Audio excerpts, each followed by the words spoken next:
رضا مراد صاحب نے پوچھا ہے کہ میرا ایک دوست مجھ سے کہتا ہے کہ اس کے مرنے کی دعا کروں، اسے مجھے کیا کہنا چاہیے؟ آپ کا دوست آپ سے کہتا ہے کہ اس کی موت کی دعا کریں تو آپ ایسا ہرگز نہ کریں۔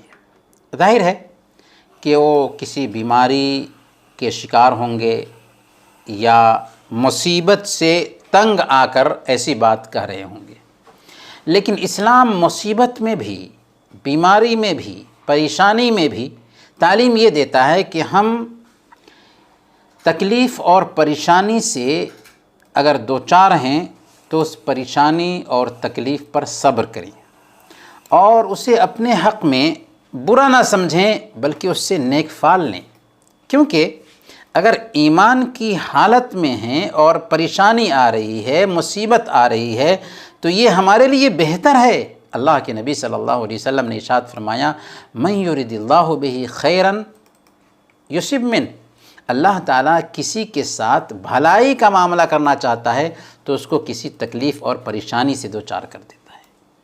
لہذا پریشانی سے گھبرا کر موت کی تمنا کرنا جائز نہیں۔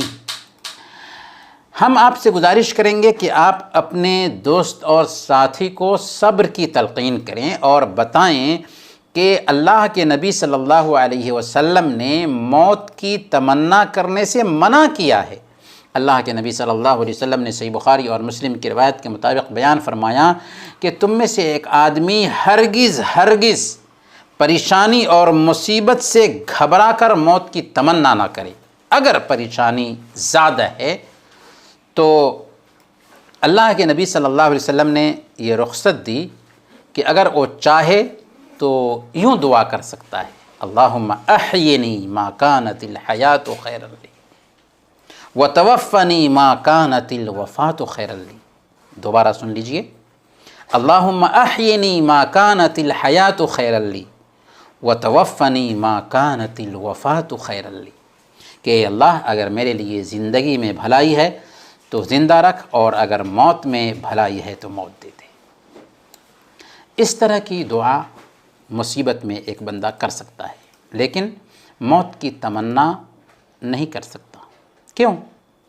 اس لیے کہ مصیبت کی وجہ سے اس کے گناہ معاف ہو رہے ہوتے ہیں اور زندگی ملنے کی وجہ سے وہ نیکیاں کما رہا ہوتا ہے، زیادہ سے زیادہ اجر و ثواب بٹور رہا ہوتا ہے۔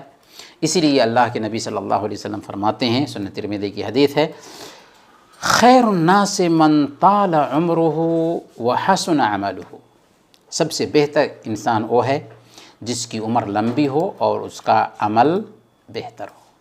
اللہ تعالی ہم سب کو مصیبت پر صبر کرنے کی توفیق عطا فرمائے، آمین۔ وصلی اللہ علی نبینا محمد وعلی آلہ وصحبہ اجمعین۔